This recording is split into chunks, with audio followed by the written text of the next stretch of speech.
देखिए, हमने चुनाव कांग्रेस पार्टी किसी भी खिलाफ लड़ा था और भारतीय जनता पार्टी क्योंकि सत्ता में थी तो उनके भी खिलाफ लड़ना था। अब उसके बाद जैसा जनादेश हरियाणा की जनता ने दिया उसके हिसाब से सरकार बनी थी। ये किस्सा आज से 3-3.5 साल पहले हो चुका, लेकिन ये वही उसी लकीर को फीटते रहते हैं, उसी मरे हुए सांप को बार बार सोचते हैं कि उसी के सहारे किसी तरीके से, क्योंकि इन्होंने यहाँ पर सरकारें चलाई हैं।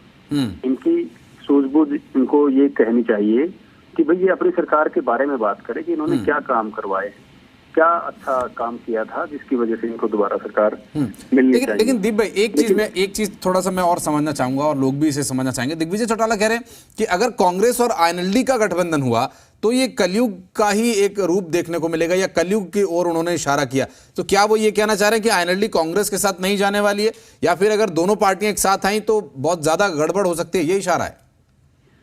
कांग्रेस तो क्यों गठबंधन करेगी, बात तो इंडियन नेशनल लोकदल के नेताओं की है। उनके मेरे ख्याल से प्रदेश अध्यक्ष नरसिंह सिंह राठी और एक दो और नेताओं ने पीछे ये बात कही थी कि कांग्रेस के साथ भी वो हाथ मिला सकते हैं। आज की जो सरकारें हैं उनको सत्ता परिवर्तन करने के लिए कांग्रेस के साथ भी हाथ मिला सकते हैं। ये इनेलो के नेता चाह रहे थे ऐसा, तो ये उस इनेलो के नेता चाह रहे हैं जहाँ के मुखिया चौधरी ओम प्रकाश चौटाला जी हमेशा ये कहते हैं कि उनको एक ही पार्टी से एलर्जी है, वो कांग्रेस पार्टी है।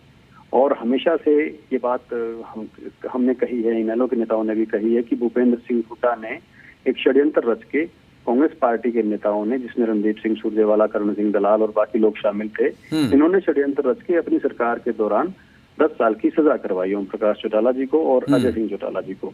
अब अगर इनेलो अपने आप को इतनी कमजोर स्थिति में मानती है कि वो सारी 40-45 साल की चौधरी देवीलाल की राजनीति और ओम प्रकाश चौटाला जी की तो पूरी ही राजनीति सारे की सारा जो एक कांग्रेस विरोध पर चली है, उससे भी अगर पलटने की सूरत में है तो ये एक कलयुग नहीं होगा तो क्या होगा कि आप ये बात अभी बजरंग दास जी, दीपक भाई अभी बजरंग दास जी हमारे साथ जुड़े हैं, ये कह रहे हैं कि राजनीति में अभी ऐसी कोई दुश्मन या दोस्त वाली कोई परमानेंट दुश्मन नहीं, कोई परमानेंट दोस्त नहीं, इस बात को उठा रहे थे। तो मैं इनसे ही जान लेता हूं, बजरंग जी क्या वो सॉफ्ट कॉर्नर आईएनएलडी के प्रति अब आपका है? क्या कांग्रेस का अब ये स्टैंड हो सकता है कि वो बीजेपी को, जेजेपी को हराने के लिए गठबंधन कर सके? मैं साथी यही कहना चाहता हूँ, बीजेपी का जेजेपी का तो कोई सौदा ही नहीं बचा। इनका तो चुगड़ा साफ हो चुका, चुगड़ा साफ होना तय है जी। आज इनकी हिम्मत नहीं कि गांवों में घुस जाए। लोग लठ लिए खड़े हैं, गांव के पंचायत लठ लिए खड़े हैं, किसान मुआवजा के लिए 2020, 21, 22 का लठ लेके खड़े हैं, आंगनबाड़ी की महिलाएं खड़ी है, गांवों के जो उन्होंने एयरपोर्ट का रास्ता बंद कर दिया तलवंडी गांव का, वहाँ हिसाब हजारों आदमी लठ लिए वहाँ खड़े हैं। इनको लोग जूते की माला पहनाने के लिए तैयार बैठे हैं। आप समझिए ये तो अपनी फटफटा रहे हैं, बचा कुचा काम है ना, इन्होंने मलाई खानी है, प्रॉपर्टी का काम करना है, पौने दामों में किसानों की जमीन खरीद कर और मलाई खाने का इन्होंने काम कर रखा है। जहाँ मेरे साथी बोल रहे हैं एयरपोर्ट के नजदीक सारी जमीनें इन्होंने खरीद ली, कोई 30 लाख रुपए एकड़ में, कोई 40 में, कोई 20 में। आज 10-10 करोड़ की, 5-5 करोड़ की, 3-3 करोड़ की जमीनें बेच कर और लोगों को मूर्ख बनाया। इंटरनेशनल एयरपोर्ट बनेगा, ये बनेगा, वो बनेगा। और जब लोकसभा के अंदर वीरेंद्र जी ने सवाल पूछा तो उन्होंने क्या कहा, लोकसभा में जवाब आया कोई इंटरनेशनल एयरपोर्ट नहीं है, ना हमें पता, ना इंटरनेशनल एयरपोर्ट बनने वाला। ये लोग तो क्या है, जनता की गाड़ी कमाई, किसान की गाड़ी कमाई लूटने में लगे हैं। एक किस्से नहीं, हजारों किस्से, ये अपनी जेब मिटाने ये मुद्दे लेकर आप जाएंगे इन चुनावों में लोगों के सामने, कांग्रेस पार्टी? देखो हमारे पास अनेकों मुद्दे हैं जी। सबसे बड़ा मुद्दा महंगाई, सबसे बड़ा मुद्दा बेरोजगारी, तीसरा हरियाणा में खराब कानून व्यवस्था, और एक मेन मुद्दा जो है जिन्होंने करोड़ों अरबों रुपए घोटाले किए, पंचायत चुनाव 2 साल नहीं कराए, फर्जी बिलिंग मना कर करोड़ों रुपए घोटा लिए। ये बातें बजरंग जी समझानी पड़ेंगी लोगों को, तब जाकर के वो शायद असर कर पाए। हालांकि भविष्य के गर्भ में क्या है वो तो भविष्य में आने वाले वक्त में पता चलेगा। आईएनएलडी के प्रवक्ता रजवन जी लगातार हमारे साथ हैं। रजवन जी, चूंकि लड़ाई राजनीतिक विचारधाराओं की तो रहती है, वोटों की भी रहती है कि वोट ज्यादा से ज्यादा कौन हासिल कर पाता है। अब बीजेपी जेजेपी से आईएनएलडी लड़ेगी या कांग्रेस से लड़ेगी, क्योंकि स्थिति आगे क्या बने उसके बारे में कुछ कहा नहीं जा सकता। आप कह रहे हैं कि यात्रा शुरू होगी तो माहौल एकदम से बदल जाएगा, लेकिन पार्टियां भी कई हैं, मजबूत पार्टियां हैं, फिर आपकी लड़ाई भी कई मोर्चों पर है।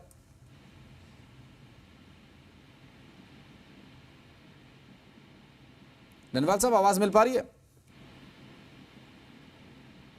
लगता है अभी संपर्क किसी वजह से टूट गया है, लेकिन ये स्थिति ज्यादा खतरनाक हो सकती है किसी पार्टी के लिहाज से अगर देखा जाए तो, क्योंकि आरएलडी के सामने कांग्रेस भी है, जननायक जनता पार्टी है और खुद भारतीय जनता पार्टी उनके सामने है। आरएलडी के लिए थोड़ा सा एक और बड़ी चुनौती यहाँ पर आम आदमी पार्टी की भी रहेगी। हालांकि जिस तरह से अभय चौटाला पर जुबानी हमला यहाँ पर इनेलो और कांग्रेस के गठबंधन के अटकलों पर बयान देकर दिग्विजय चौटाला ने किया है, उसके क्या मायने निकाले जाएं, इस पर हम बातचीत लगातार कर रहे हैं दीपकमल सारण जी से भी।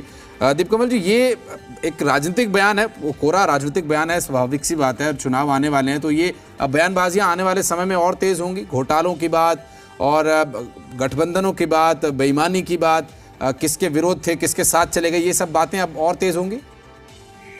देखिए, दो पहलू हैं। तो बजरंग दास गर्ग जी ने खुद कहा कि राजनीति में कोई स्थायी दुश्मन नहीं होता, कोई दोस्त नहीं होता। ये इनको अपनी पार्टी के लिए ये कहावत या ये बातचीत ठीक लगती है और इसीलिए ये महाराष्ट्र में 3-3 पार्टियों की सरकार बना लेते हैं और इनके धुर विरोध में खड़ी हुई आम आदमी पार्टी के साथ दिल्ली में सरकार बना लेते हैं और यहाँ पर हरियाणा जनहित कांग्रेस को तोड़कर अपने सामने लड़कर आए हुए 5 विधायकों को 2009 में शामिल कर लेते हैं अपने साथ अनैतिक रूप से, और बाकी सब चीजों को भी वो सब कांग्रेस पार्टी के लिए सब माफ करते हैं और हमारी पार्टी के लिए कहते हैं कि हमने चुनाव में ये नारे दिए थे और चुनाव के बाद हमने इनके साथ सरकार बना ली।